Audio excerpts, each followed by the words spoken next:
लगातार हम आपको दरभंगा से कवरेज दिखा रहे हैं। अभी हम दरभंगा में हैं और दरभंगा में हमारे साथ सीएम कॉलेज के सेवानिवृत्त प्रधानाचार्य डॉक्टर विश्वनाथ सर हैं, जिनका अगर बात करें तो ये अपने कार्यकाल में बखूबी काम किए हैं, सेवा किए हैं। और बात करें तो देश में विभिन्न संस्थानों में इनका काफ़ी योगदान रहा है। बहुत सारे बच्चे प्रभावित हुए हैं इनके विचारों से, और कोई भी समस्या होती है तो उससे सर उनका निदान भी निकालते हैं। तो आइए सर से हम बात करते हैं सबसे पहले कि छात्र आजकल के अगर देखा जाए तो जिस तरह का युग है, इसमें कंपटीशन का युग है। तो कंपटीशन में एक जो विद्यार्थी होते हैं काफ़ी डिप्रेशन में भी पड़ जाते हैं और अपने लक्ष्य पे वो नहीं पहुँच पाते हैं। तो उनसे संबंधित बात करेंगे।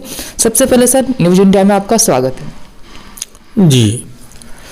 नववर्ष की शुभकामना।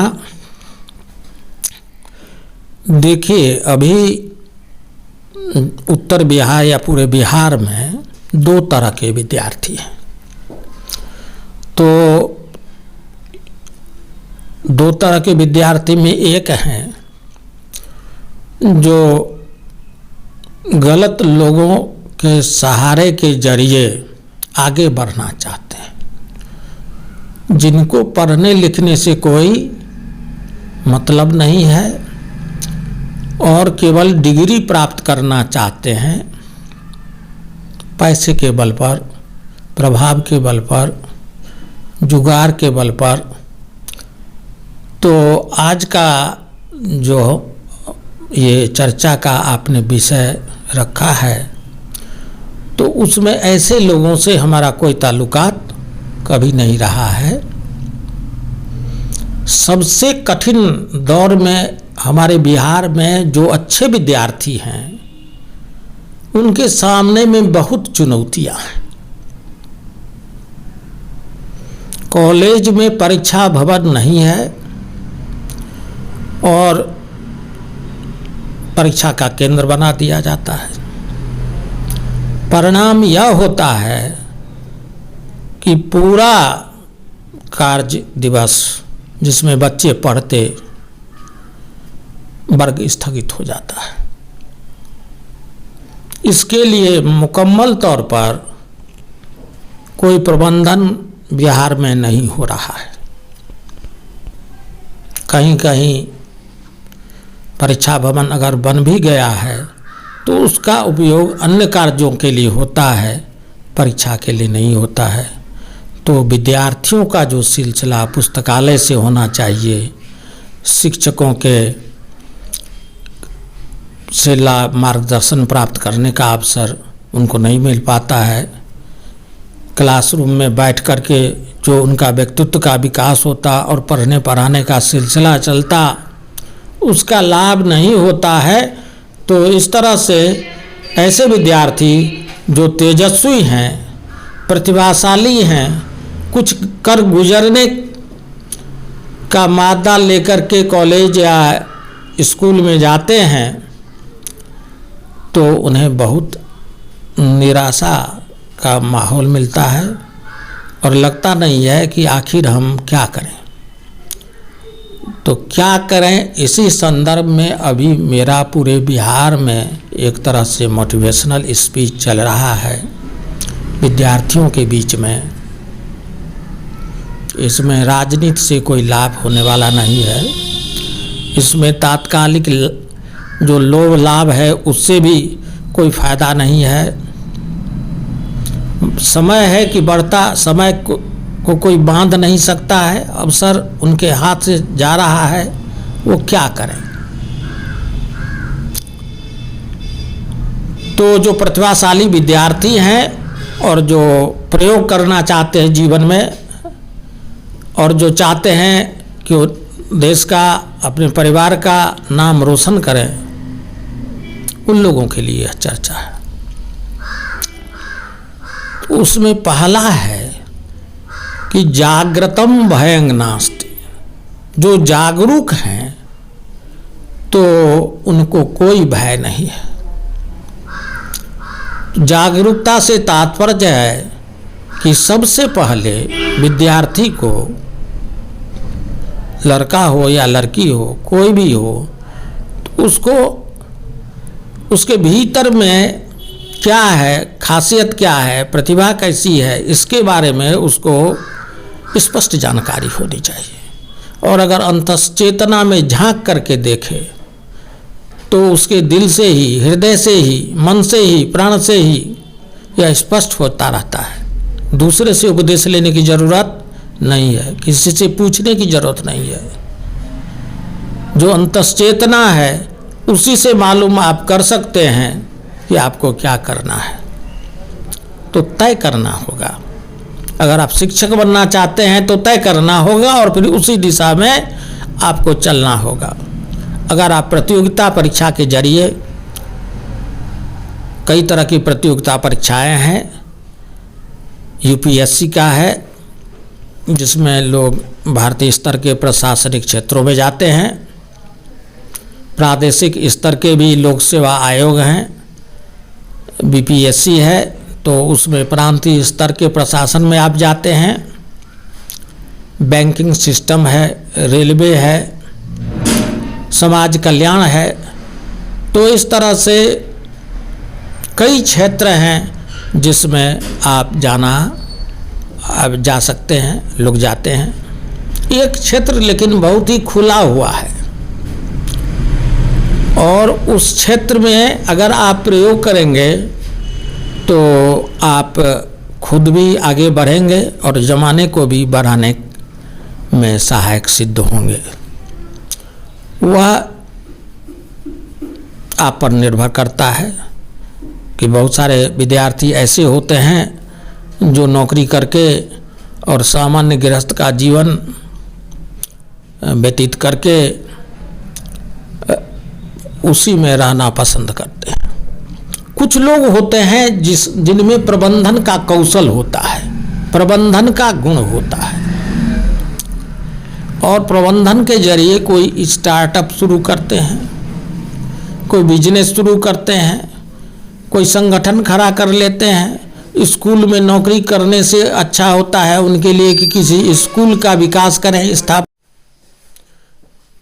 कॉलेज में पढ़ते पढ़ाते उनके मन में आता है कि हम इंटर कॉलेज ही खोल लें या कोचिंग संस्थान चलावें।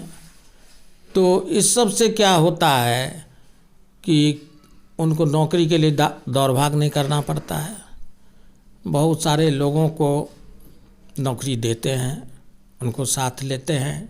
साथ ही किसी भी इलाके में अगर आप चाहते हैं कि सही रूप में विकास हो तो अच्छा शिक्षण संस्थान अगर आप एक स्थापित कर देते हैं, जैसे सर सैयद अहमद खां, उस दौर में जबकि मुस्लिम कम्युनिटी में आधुनिक शिक्षा का घोर अभाव था और विरोध भी हो रहा था, तो पहले ओरिएंटल कॉलेज की स्थापना की और उसके बाद उन्होंने अलीगढ़ मुस्लिम विश्वविद्यालय की स्थापना की, जिसने भारतीय मुस्लिम समुदाय के परिवार में उनके बच्चों के तकदीर को बदलने में बहुत बड़ा उसका योगदान है। अंतर्राष्ट्रीय स्तर का शिक्षण संस्थान है। उसी तरह से महामना मदन मोहन मालवीय ने हिंदू विश्वविद्यालय की स्थापना की, रविन्द्रनाथ टैगोर ने विश्व भारती शांति निकेतन की स्थापना की, तो ईश्वर चंद्र विद्यासागर ने महिलाओं के लिए शिक्षण संस्थानों की स्थापना की। तो इस तरह से इतिहास का निर्माण भी उन्होंने किया, इतिहास भी बनाए, बहुत सारे लोगों को जीविका भी उससे मिली और साथ ही साथ उनका जीवन भी खुशहाल रहा। तो अभी का जो दौर है ग्लोबलाइजेशन के बाद, वैश्वीकरण के बाद, आर्थिक उदारीकरण के बाद, उपभोक्तावाद के बाद जो अभी दौर चल रहा है, उसमें नौकरी करने से भी आपका पेट नहीं भरता है और सिस्टम में जो बुनियादी तौर पर भ्रष्टाचार, जातिवाद, भाई भतीजावाद और विसंगतियां हैं, तो उसके कारण आपके भीतर में जो प्रतिभा है उसका भी लोगों को समझने और देखने का अवसर प्राप्त नहीं हो पाता है। आप दब के रह जाते हैं सिस्टम के भीतर। और अगर कोई अपना संस्थान का निर्माण करते हैं तो उसमें आप के भीतर में जो प्रतिभा है जो पुरुषार्थ है, जो मादा है, जो जुनून है, जो जज्बा है, सब को लोग देख सकते हैं और इससे ज़माने को भी लाभ हो सकता है। अकेले तो कोई चलता है, आदमी तो वह होता है जो ज़माने को साथ लेकर चलता है, ज़माने को बदल भी सकता है। तो इस तरह से विद्यार्थी जो हमारे प्रतिभाशाली हैं और जो कुछ कर सकते हैं ज़िंदगी में, जिनके भीतर में एक प्रवाह है, मन में एक चिंतन है और एक जुनून है, तो ऐसे विद्यार्थियों के लिए, ऐसे प्रतिभाशाली छात्रों के साथ हम जुड़ना चाहेंगे स्पष्ट तौर पर, जो विद्यार्थी हैं। तो उसमें पहला पॉइंट आज हम बता देते हैं कि सबसे पहले जैसे कोई आप उद्योग शुरू करते हैं, बिजनेस शुरू करते हैं, एक चाय की दुकान ही खोलते हैं, तो उसके लिए इंफ्रास्ट्रक्चर की आवश्यकता होती है। जैसे चाय की दुकान के लिए कोई गुमती हो, कोई ठेला हो, चाय बनाने का सामान हो, तो फिर आप चाय बनाइए। तो आप पढ़ते हैं तो उससे पहले उसका इंफ्रास्ट्रक्चर होता है, तो उसके इंफ्रास्ट्रक्चर को जब तक आप नहीं बना लेते हैं तब तक आप पढ़िएगा भी तो एक क्रमबद्ध रूप से अध्ययन संभव नहीं होता है। उसमें पहला है कि व्यक्तित्व का प्रबंधन, पहला पॉइंट है कि व्यक्तित्व का प्रबंधन। व्यक्तित्व का प्रबंधन है कि लक्ष्य का निर्धारण करना पड़ता है कि आप द्वंद्व में रहिए, विचार करते रहिए, चिंतन करते रहिए, भीतर में जो अंतश्चेतना है, और आपको मालूम होगा कि हम गायक बन सकते हैं या प्रोफेसर बन सकते हैं या वकील बन सकते हैं या इंजीनियर बन सकते हैं, दूसरे के दबाव में नहीं, दूसरे के कहने से नहीं, अपने मन में अगर इच्छा जागृत हो जाती है बार बार कि नहीं हमको बनना है, हम कंप्यूटर के क्षेत्र में काम करेंगे, हम पत्रकारिता के क्षेत्र में काम करेंगे, तो फिर जो लक्ष्य है उस लक्ष्य को आप स्थापित कर लें, स्पष्ट कर लें, और साधारणतः 5वीं क्लास के बाद ये लक्ष्य निर्धारण का समय उत्पन्न होता है कि आपको क्या करना है। 4वीं-5वीं क्लास तक आते आते बच्चा के भीतर में लिबिडो का स्पष्ट विकास होने लगता है और उसके मन में जैसे जैसे शरीर में हार्मोन्स का परिवर्तन होता है उसी तरह से विचारों का एक झंझावात जैसा उठने लगता है। कुछ दिन वह चांद सितारे को पकड़ने का प्रयास करता है, फिर धीरे धीरे धीरे धीरे सम पर आकर, संतुलन पर आकर उसके मन में होता है कि नहीं, ये हम बिजनेस करेंगे, स्टार्टअप शुरू करेंगे, कंप्यूटर के क्षेत्र में जाएंगे। तो स्पष्ट रूप में 5वीं या 6ठी क्लास में जब लड़का या लड़की 12-13 साल की होते हैं तो लड़के और लड़की को यह चाहिए कि अपना लक्ष्य स्पष्ट करें। 5वीं क्लास से लेकर के 10वीं क्लास तक द्वंद्व में चलता है। हमने लक्ष्य तय कर लिया कि हमको बनना है कंप्यूटर साइंटिस्ट या हमको बनना है डॉक्टर या हमको बनना है इंजीनियर, तो 5वीं से लेकर के 10वीं तक द्वंद्व रहता है। कभी मन करता है कि इधर जाए, कभी मन करता है कि उधर जाए, और बार बार इस तरह से मन में तरंग उठता रहता है, क्या करना है, क्या नहीं करना है, क्या अच्छा होगा, क्या बुरा होगा। तो 10वीं तक आते आते लेकिन मुकम्मल तौर पर बिल्कुल निश्चित रूप से आप स्पष्ट कर लें, और गार्जियन का हो, अभिभावकों का हो, या भाई बहन का हो, या टीचर का हो, किसी दूसरे के उपदेश के आधार पर लक्ष्य का निर्धारण नहीं करना चाहिए। जैसे लहरें उठती हैं तो नदी से या समुंदर से, उसी तरह से लक्ष्य का जो उदय होता है वह आदमी के अपने भीतर से, कि हमको गायक बनना है, कि हमको संगीत के क्षेत्र में, फिल्म के क्षेत्र में जाना है, लेकिन लक्ष्य के निर्धारण में एक समस्या उत्पन्न हो जाती है।